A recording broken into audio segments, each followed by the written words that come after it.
Allez, nous nous intéressons à présent à la première circonscription de Côte-d'Or, une circonscription beaucoup plus urbaine que la quatrième. Elle englobe notamment les quartiers dijonnais de la Fontaine-Douche, de la Toison d'Or, les communes de Talent, Fontaine ou encore une partie de la vallée de l'Ouche.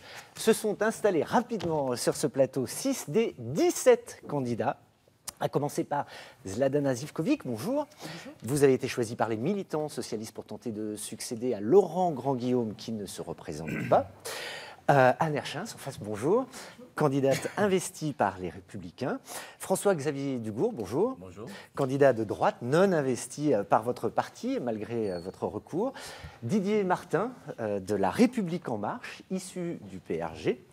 Isabelle de Lyon, bonjour, candidate investie par le Front National. Et Massa Ndiaye, d'Hiver Gauche, bonjour. Laurent Grandguillaume vous a adressé ses encouragements lorsque vous avez annoncé votre candidature. Alors, comme pour le précédent débat, je vais vous laisser 30 secondes pour dire un peu qui vous êtes, pourquoi vous êtes lancé dans cette bataille. Et le tirage au sort a désigné Anne Herschens pour commencer.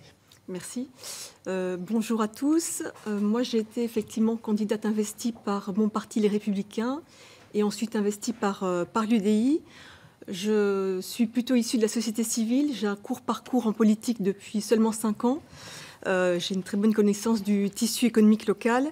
Et mon engagement, il repose sur plusieurs choses. Déjà, pouvoir incarner un renouvellement du profil des candidats en politique. Je pense que les Français en ont bien besoin. Et puis, porter une alternance claire avec mes valeurs de la droite et du centre. Merci. Didier Martin, c'est à vous. Bonjour, je suis le candidat La République En Marche, investi par le président de la République. Je suis en marche depuis 1 an auprès d'Emmanuel Macron. Je me présente pour la première fois à cette élection législative. Je veux être un député à votre écoute pour vous comprendre et trouver les meilleures solutions pour lutter contre le chômage, pour redynamiser l'économie. Je veux être aussi un député qui protège vis-à-vis de la qualité de l'air, de l'eau, la sécurité routière. Et je veux être un député pour constituer une majorité unie, agissante et cohérente à l'Assemblée nationale, La République En Marche. Merci Zladana Zivkovic, c'est à vous. Bonjour.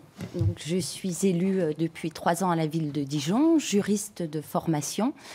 C'est mon premier mandat et je m'engage dans ces élections législatives dans un esprit de renouvellement et de dépassement des clivages partisans, comme nous l'avons fait à Dijon. Je pense que François Rebsamen et toute l'équipe ont montré la possibilité de se réunir sur un projet, en conséquence un projet de territoire. Et je porterai cette démarche au national également, c'est-à-dire savoir dépasser les clivages qui minent notre société sans renoncer à mes convictions et la formation qui m'a investie. Merci François-Xavier Dugourc, bonjour. Bonjour, je suis candidat de la droite et du centre dans cette circonscription. Je suis marié, j'ai 4 filles, je suis chef d'entreprise. Et ma candidature s'inscrit dans un long engagement pour ce territoire depuis plusieurs années. Je suis né dans ce territoire, j'ai grandi et je suis investi à travers une action politique comme conseiller départemental du canton de Dijon, qui représente 25% de cette circonscription. Et donc, dans cette logique, je suis le candidat naturel de nos familles politiques de droite et du centre sur ce territoire. Massa Ndiaye. Alors, moi, j'ai 36 ans, je suis pacsé, j'ai 2 enfants. Je suis dijonnais et habitant du quartier de la Fontaine-Douche. Alors, par ailleurs, je viens de la société civile puisque je suis conseiller en formation où j'accompagne des entreprises et des salariés sur des questions relatives à l'emploi, la formation et le recrutement. Plus généralement, les ressources humaines. Je suis parallèlement très ancré sur Dijon puisque je suis responsable associatif d'une association qui œuvre pour le bien vivre ensemble, une association que j'ai créée qui s'appelle DFO Média 21, car le bien vivre ensemble, il ne se décrète pas, il se construit. Et la candidature que je porte aujourd'hui est une candidature citoyenne qui place les habitants de la première circonscription au cœur d'un projet parlementaire et législatif. Merci, et c'est vous Isabelle de Lyon qui concluez cette présentation. Bonjour, je suis la candidate du Front National. Mon parcours est le suivant. J'ai été élue au Conseil régional de Bourgogne-Franche-Comté en 2015 et par ailleurs, j'exerce la profession d'expert comptable et de commissaire aux comptes à Dijon depuis plus de 30 ans, ayant créé mon propre cabinet. J'ai rejoint le Front National en 2010 et j'ai souhaité ensuite m'engager localement, au départemental puis au régional. Et je souhaite à présent m'engager au plan national en étant candidate aux législatives. Merci. Alors, dans cette circonscription, Emmanuel Macron a dominé le premier tour de la présidentielle, plus de 28% des voix, devant François Fillon, nettement devant Jean-Luc Mélenchon et Marine Le Pen. Benoît Hamon laminé à 7%. Alors, un mot sur le nouvel exécutif, sur le nouveau président de la République, sur la composition du gouvernement. On entend beaucoup de railleries de la part des partis dits traditionnels. Zladana Živković, est-ce que ce n'est pas parce que le PS est dépassé, voire écrasé par ce mouvement de la République en marche ? Oui, non, je crois que effectivement, vous l'avez rappelé, le résultat du Parti socialiste en tant que tel, mais moi personnellement, je me reconnais pas dans ce résultat. Je sais que le Parti socialiste est varié et que voilà, on a peut-être été victime de ces primaires qui étaient à mon sens inutiles. Donc ça ne reflète pas du tout la valeur des personnes qui peuvent les composer. Et d'ailleurs, dans la garde rapprochée et dans les gens qui pilotent le projet d'Emmanuel Macron, on retrouve beaucoup de députés socialistes qui étaient en marche depuis le premier jour. Vous seriez dans la majorité si vous étiez... Dans la majorité présidentielle, absolument, car je me reconnais comme réformatrice et je suis nouvelle en politique. Je suis une élue de nouvelle génération. Et je me reconnais pleinement dans le projet d'Emmanuel Macron. Alors c'est compliqué pour vous, non, qui êtes le candidat investi en marche. Finalement, tout le monde est un peu dans la majorité. C'est un peu flou tout ça. Surtout que vous avez un collègue, on en a parlé tout à l'heure, dans la 4e circonscription, du PRG, qui lui n'est pas investi par la République en marche. C'est très confus tout ça, non? Non, les choses sont très claires. Le Premier ministre a été choisi. Il a composé un gouvernement avec des membres de la société civile, des membres de la République en marche, des... personnes de droite et de gauche et du centre. Il est brillant, il est travailleur, il connaît bien les questions locales et les questions nationales. Il faut lui faire confiance. Ceux qui se revendiquent aujourd'hui de la majorité présidentielle sans être investis par la République en marche, ce sont des socialistes qui seront les frondeurs de demain. Donc les choses sont très claires. Si vous voulez que Emmanuel Macron dispose de sa majorité, il faut voter pour les candidats de la République en marche. Alors, juste un petit mot alors, Zladana. Oui, juste un mot, parce que je ne m'inscris pas du tout dans ce que vient de dire Didier Martin. Je ne serai jamais frondeur, parce que je sais trop dans le quinquennat qui vient de passer ce que ça a apporté, et je veux lui faire confiance et redonner espoir au pays, avec mes convictions, mais jamais frondeur. Alors vous êtes deux candidats, vous revendiquez de la droite et du centre. Effectivement, il y en a une, Anne Herschens, qui est investie. Vous, alors, comment vous allez vous positionner? Comment vous vous positionnez par rapport à ce nouveau gouvernement? Il y a des gens, les Républicains, qui font partie de ce gouvernement. Est-ce que vous les soutiendrez ou pas? Surtout qu'on connaît votre amitié, on va dire, avec M. Le Maire. Alors effectivement, c'est un gouvernement qui se veut un gouvernement d'ouverture, comme l'avait fait d'ailleurs Nicolas Sarkozy au début de son quinquennat. Ça peut être une bonne chose. Maintenant, je me demande si cette ouverture, effectivement, ne vise pas à constituer une sorte de parti unique qui pourrait être quand même assez dangereux pour notre démocratie. Je pense que, voilà, moi, en tant que les Républicains, je ne me vois pas soutenir et me rapprocher de M. Macron. Et autant je suis dans une vision, effectivement, parce que sur certains points du programme, on peut se rejoindre, donc une vision constructive. Sur certains projets, je pourrais voter des lois. Et sur certaines autres thématiques, je serai intransigeante et je garderai mes idées, mes valeurs de droite républicaine. Donc dans l'opposition. Monsieur Dubois, alors, vous, quelle est votre position par rapport à ce nouveau gouvernement qui compte certains de vos amis? Premièrement, respect par rapport au choix des électeurs et la volonté que le président de la République réussisse. Parce que notre pays a besoin de réformes, incontestablement, on le sait tous aujourd'hui. Donc il a besoin de réformes, mais on a besoin en politique également de clarté. Et je pense que à la fois la candidature de M. Macron et ses premières décisions, on voit bien qu'il y a du flou, il y a beaucoup d'ambiguïté dans la composition également de sa majorité éventuelle. Donc moi je pense que la politique nécessite de la clarté. En tout cas, moi c'est le sens de mon engagement. Quoi qu'il en soit, moi je ne serai pas député dans une opposition systématique, pas du tout. Et je voterai un certain nombre de textes qui me semblent intéressants et conformes aux valeurs de la droite et du centre. Je m'opposerai sur certains textes incontestablement. Mais en revanche, je voterai les textes qui servent notre territoire et qui servent les valeurs. C'est pas très clair tout ça. Si, c'est extrêmement clair. C'est extrêmement clair. Nous avons un projet. Entre vous et on va reparler de ces divisions dans un instant. D'abord, c'est beaucoup plus clair qu'entre vous, en tout cas. On va reparler des divisions, mais d'abord, Isabelle de Lyon, votre position, vous aussi, sur ce nouveau gouvernement. On a compris avec Madame Beaulieu tout à l'heure dans le premier débat que c'était une opposition systématique. Est-ce que ça ne risque pas de paraître stérile pour les électeurs, finalement? Non, ça ne nous paraît pas stérile. Au contraire, nous serons en réalité la seule force d'opposition à ce gouvernement, qui représente pour nous, qui synthétise parfaitement ce que nous appelons depuis fort longtemps l'UMPS. Monsieur Macron l'a réalisé. Et c'est concrètement, ça donne corps concrètement au clivage entre les patriotes et les mondialistes. Et alors, quel sera votre rôle en tant que député de l'opposition ?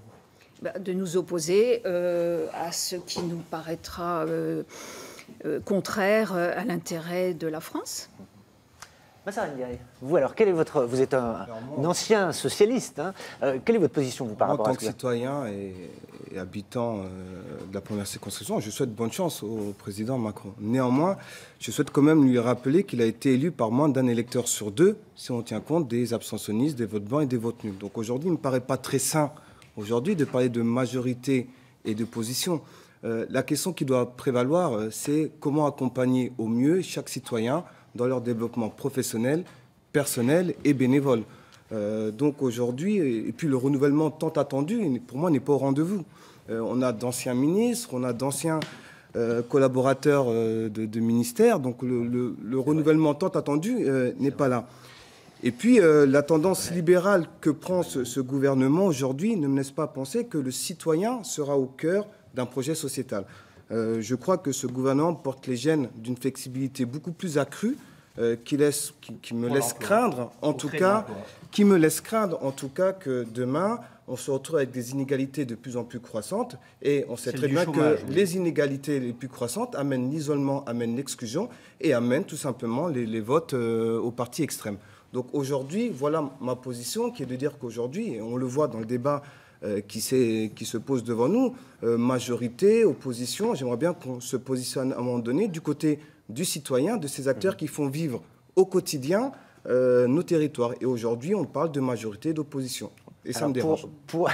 En même temps, pour gouverner, il faut avoir une majorité d'élus qui votent les lois. Hein. C'est pour ça qu'on pour pouvoir gouverner, il faut faire confiance aux citoyens. Et aujourd'hui, on ne fait pas confiance aux citoyens.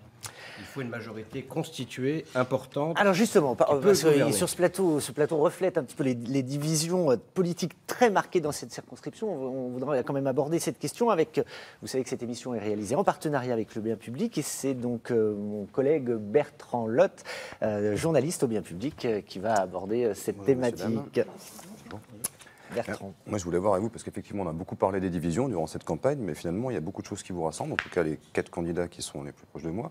Madame Erchin, Monsieur Dugour, vous êtes du même parti. Monsieur Martin, Madame Zivkovic, vous êtes de la même majorité. Vous, Madame Zivkovic, votre suppléant, est même, vient d'En Marche et a sollicité l'investiture En Marche. Alors, on a des programmes qui sont très proches. Vous aussi, messieurs, dames, comment vous distinguez l'un de l'autre? Et puis, est-ce que ces divisions, vous pensez que ça peut profiter à la fois au Front National ou à un candidat indépendant, comme vous, monsieur Ndiaye? Je ne sais pas, commencer peut-être par Madame Erchin. Qu'est-ce qui vous distingue, vous, de monsieur Dugour, par exemple? Est-ce qu'il y a une mesure forte qui vous distingue de monsieur Dugour? Écoutez, ça, je ne sais pas. En tout cas, ce qui nous distingue, c'est que, voilà, moi, j'incarne un renouvellement et un nouveau profil de candidat. Et je ne suis pas en politique depuis 25 ans. J'ai commencé, et je suis conseillère départementale. J'ai commencé il y a 2 mois par m'appliquer et anticiper la règle du non-cumul des mandats en démissionnant de mon mandat de conseillère municipale et conseillère communautaire. Et je souhaite pleinement me consacrer au département qui m'incombe encore et aussi à cette mission législative. Et moi, je souhaite... Vous êtes élu, vous démissionneriez aussi du conseil départemental? On verra en temps voulu. Mais effectivement, j'appliquerai la règle du non-cumul des mandats. Je pense qu'aujourd'hui, il faut ramener de l'exemplarité. L'exemplarité, c'est pour les Français avoir des élus qui leur ressemblent, dans la proximité. C'est aussi pouvoir, nous, en tant qu'élus, rendre compte. Je pense qu'on a un gros travail à faire là-dessus, c'est rendre compte auprès de nos électeurs de notre mission de parlementaire, ce qui ne se fait pas beaucoup pour l'instant, et puis de travailler avec les élus. Moi, je suis soutenue par la plupart des élus de ma circonscription. Au-delà des soutiens, voilà, monsieur Dugour, c'est le programme qui intéresse les gens. Qu'est-ce que dans votre programme vous distingue de Madame Erchin? Ce qui est important aussi, c'est dans l'exemplarité dont on vient de parler, c'est la cohérence d'engagement sur un territoire. C'est-à-dire pas passer d'un territoire à un autre. Quand on est élu sur un territoire, Madame Erchin s'est élue sur un autre territoire, l'autre circonscription, et on vient se présenter à une autre élection sur ce même territoire. Donc il y a un problème de cohérence et d'exemplarité. Et aujourd'hui, la question, c'est de savoir si une investiture, c'est suffisant pour être élu. Moi, je pense aujourd'hui que, vous savez, on parle beaucoup des investitures c'est un peu comme les consignes de vote au niveau national. Les gens ne supportent plus qu'on leur dise depuis Paris à quelques-uns pour qui il faut voter. Je crois qu'ils ont besoin d'élus qui connaissent leur territoire. Et donc, c'est dans ce sens-là, moi, ma candidature, elle s'inscrit dans la continuité de mon action sur le territoire, au service des populations, à ce que je fais à travers la Maison de l'Adolescence, par exemple, à Dijon, l'Adosphère, la lutte contre le vieillissement de la population et l'accompagnement du vieillissement de la population, la lutte contre la fraude sociale, pour que la responsabilité et la solidarité aillent à ceux qui en ont besoin. Voilà mon engagement concret que je vais prolonger à travers ce mandat national. Mais en même temps, comme le disait Bertrand, finalement, avec 2 candidats, vous prenez le risque qu'il n'y en ait pas un seul au second tour. Vous savez, apparemment, il y a 4 candidats à gauche. Enfin, il n'y en a que 3 là sur le plateau, mais il y en a d'autres. Donc, il y a aussi la France Insoumise. Donc 4 candidats à gauche, il y en a 2 à droite, il y a des rassemblements. Moi, je suis soutenu par un certain nombre d'élus. On sait que ça jouera sur les personnalités avant tout. Absolument. Et sur la connaissance, je crois, des territoires et la connaissance. Les élus, enfin, les citoyens ont besoin d'avoir des élus qui connaissent, en qui ils ont confiance et supportent plus les décisions qui sont prises à Paris par quelques-uns en fin de soirée, sans avis, sans aucun avis pris en compte du terrain. Ça devient insupportable. En même temps, vous parlez d'exemplarité. Moi, j'aimerais bien qu'on respecte le vote des citoyens. On vous a accordé un mandat il y a 2 ans. Vous êtes élu pour certains depuis plus longtemps. Comment aujourd'hui justifier d'une action politique exemplaire si en cours de mandat, on décide d'abandonner son mandat de conseiller départemental, notamment, ou d'adjoint au maire, pour se présenter à une nouvelle élection? Quelle est la crédibilité de l'action publique que l'on pose lorsque, au bout de 2 ans de mandat, en tout cas pour les dernières élections cantonales, on décide de ne plus agir ce pourquoi on s'est engagé? Là, il y a une vraie question. Redonner de la lisibilité politique aujourd'hui, redonner confiance à l'action publique pose aujourd'hui le respect des engagements qu'on a pris avec nos électeurs. Et aujourd'hui, vous parlez de renouvellement politique. Comment renouveler la politique lorsqu'il y a une concentration de pouvoir aussi importante et du coup le non-respect de cet engagement? Alors, Didier Martins, Zladana Živković, sur cette division aussi entre vous, parce qu'on vous entend, vous avez à peu près le même discours. Alors, qu'est-ce qui vous distingue, vous? Je ne pense pas que nous ayons le même discours. Ce qui nous distingue avec la candidate socialiste et moi-même, c'est que moi, je suis le candidat de La République En Marche. Je ne suis pas à droite, je ne suis pas à gauche, je suis La République En Marche. C'est ça la différence. La différence, c'est l'enjeu. C'est l'enjeu. L'enjeu, il est national. Une majorité cohérente, une majorité qui a été créée par Emmanuel Macron de marcheuses et de marcheurs. Nous sommes plus de 2000 marcheurs et marcheuses sur la Côte d'Or et nous portons un projet qui a été approuvé par 20 millions de Français. C'est le score d'Emmanuel Macron. Et cette majorité, elle doit exister demain. Donc vous êtes l'adjoint au maire. Je parle de l'enjeu national. Je parle d'enjeu. Monsieur Martin, je parle vous ne marchez pas avec votre maire. Vous êtes adjoint à la mairie de Dijon, c'est ça? Apparemment, vous ne marchez pas avec lui. Pour reprendre une formule du maire de Dijon, lui, c'est lui et moi, c'est moi. D'accord. Zladana Živković. Oui, voilà, pour rebondir sur ce qui est dit, vouloir être élu, c'est pas qu'une ambition personnelle, c'est pas ça, c'est aussi le résultat d'un parcours. Puisqu'on parle de cohérence, moi je veux appliquer et le non-cumul des mandats. C'est pas abandonner ce pourquoi on s'est battu ou investi. Moi, je suis élue depuis 3 ans, ça ne m'empêchera pas de rester conseillère municipale, de suivre ce que j'ai mis en place aux relations internationales et puis vouloir porter cette manière de faire au niveau national. Il se trouve que je me reconnais tout à fait dans la démarche du nouveau président de la République en gardant mes convictions. J'appartiens à une formation qui a tout de même apporté de grandes réformes dans notre pays. Donc, j'en ai pas honte, mais comme vous l'avez rappelé, j'ai un suppléant qui est lui-même en marche, un militant, un citoyen, pas du tout, mais bon, je crois que nos spectateurs n'ont pas envie d'entendre parler. Depuis tout à l'heure, on dit qu'il faut s'attacher au fond, et là, on est en train de parler d'appareillage. On va parler économie. Juste un petit mot quand même à Madame de Lyon qui n'a pas parlé. Ça va être compliqué, vous, sur cette circonscription aussi. Le score de Marine Le Pen était plus faible qu'au niveau national. Vous avez un candidat aussi de Vous la France en face de vous. Ça va pas être facile. Bien sûr, rien n'est simple. Bon, maintenant, il y a pléthore de candidats, il y a la division de la droite, donc ça peut aussi être favorable. Pour reprendre la question que disait Bertrand, finalement, c'est à vous que va profiter cette division.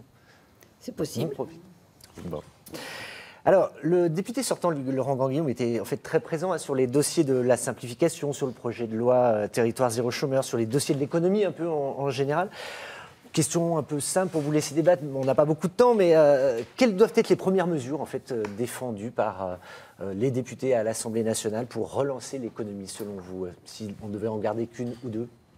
Miser déjà sur les nouveaux emplois, la transition écologique, les PME, TPE, qui sont tout de même ce sont des petits entrepreneurs qui prennent des risques au quotidien pour créer de l'emploi, et revaloriser le travail dans le respect du dialogue social. C'est important.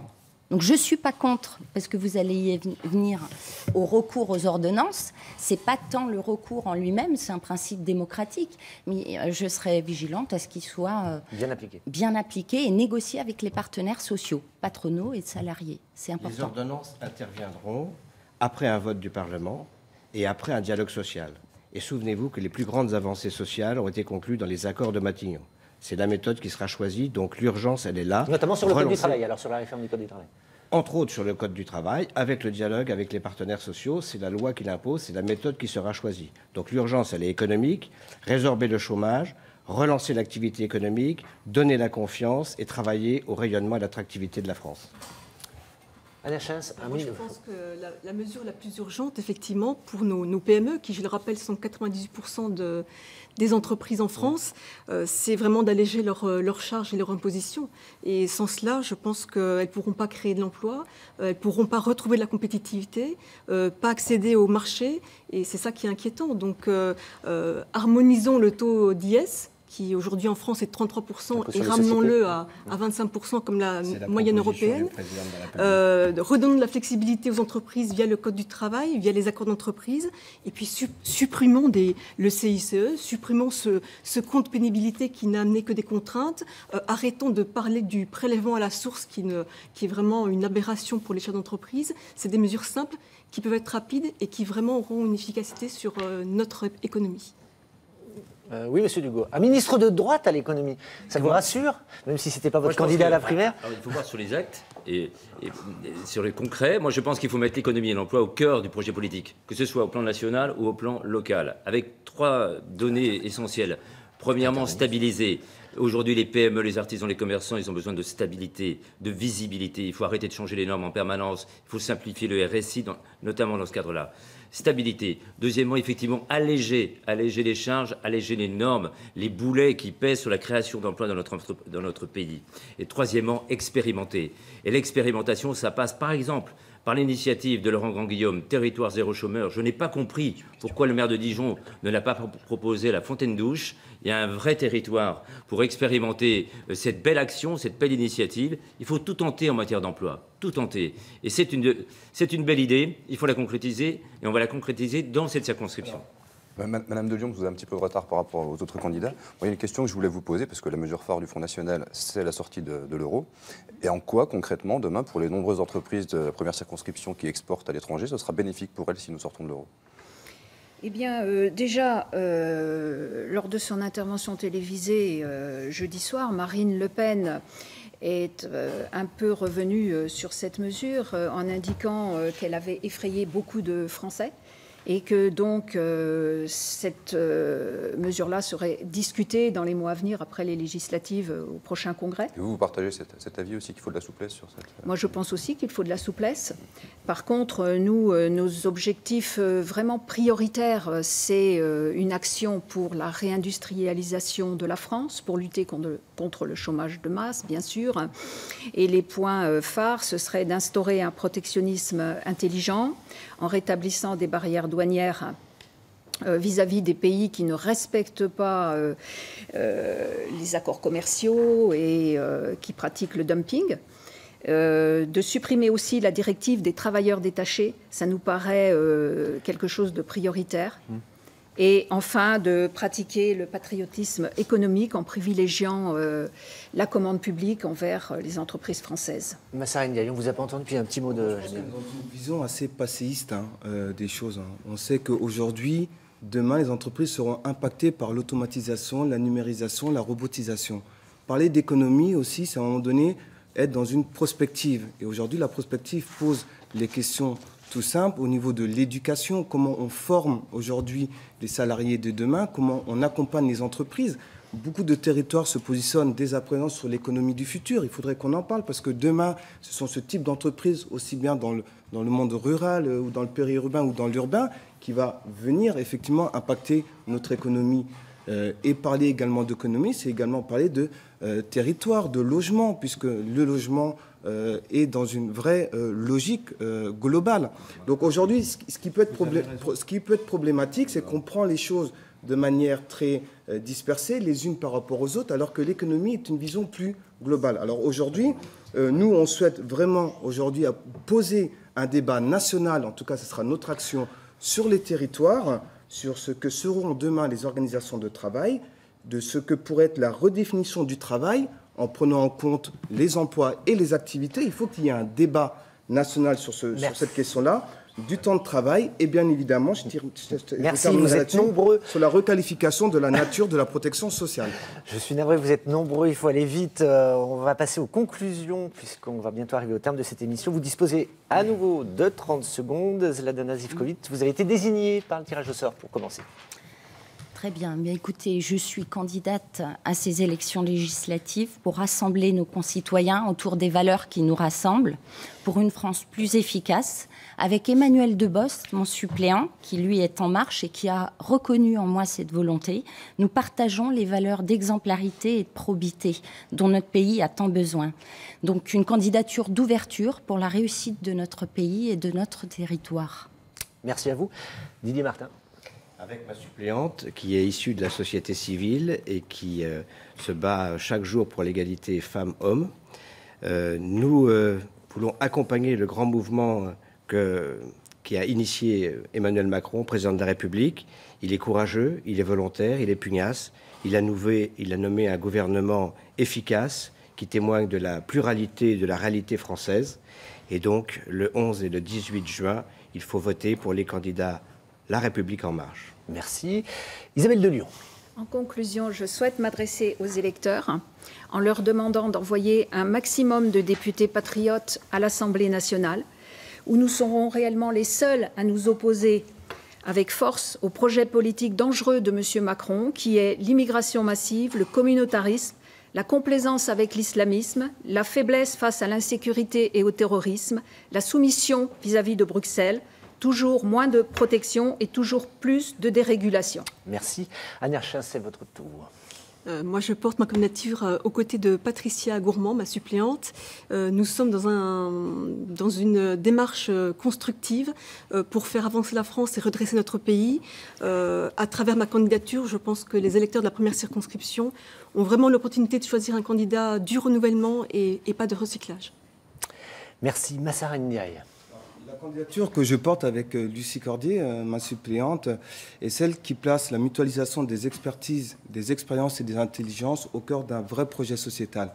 On est une candidature qui place le citoyen au cœur de l'action de demain, au cœur de l'action parlementaire. Elle sera faite de transparence, de lisibilité, puisque on souhaite, je vous le dis, que la dotation parlementaire soit en partie gérée par les citoyens de la première circonscription de Côte d'Or. Donc on place réellement le citoyen au cœur d'un projet parlementaire et législatif. Et avec eux, on fera la France de demain. Merci. Vous êtes le dernier, François-Xavier Dugourc. Oui, la seule question qui compte aujourd'hui, c'est comment faire gagner les valeurs de la droite et du centre dans cette circonscription. Alors, pour gagner, il faut un député qui porte une voix forte, et qui connaissent bien ce territoire et que les habitants connaissent bien également. Et donc, le seul vote utile dans cette circonscription, pour moi, c'est de voter effectivement pour la candidature que je présente avec Christine Genin-Zanetta pour faire gagner les valeurs de la droite et du centre dans cette circonscription et à Paris. Merci à tous d'avoir accepté notre invitation. Je vous précise que plusieurs autres candidats sont présents sur cette première circonscription. Fatija Arji pour Debout la France, Patrick Delezen pour l'UPR, Christiane Estève du mouvement 100%, Arnaud Guvenatam de la France Insoumise, Yasmine Kaya du Parti Égalité Justice, Christian Marchais de Lutte ouvrière, Olivier Muller d'Europe Écologie Les Verts, Marie Poincel pour le Parti communiste, Ghislaine Fallet du Parti animaliste, Domiti Dobronac sans étiquette et Delia Avaux sans étiquette. Merci à Bertrand Lotte et au bien public pour leur participation. On se retrouve en direct à 16h sur notre page Facebook pour le 3e et dernier débat de la journée. Nous ferons le point sur la 3e circonscription de Côte d'Or. Bon dimanche à tous.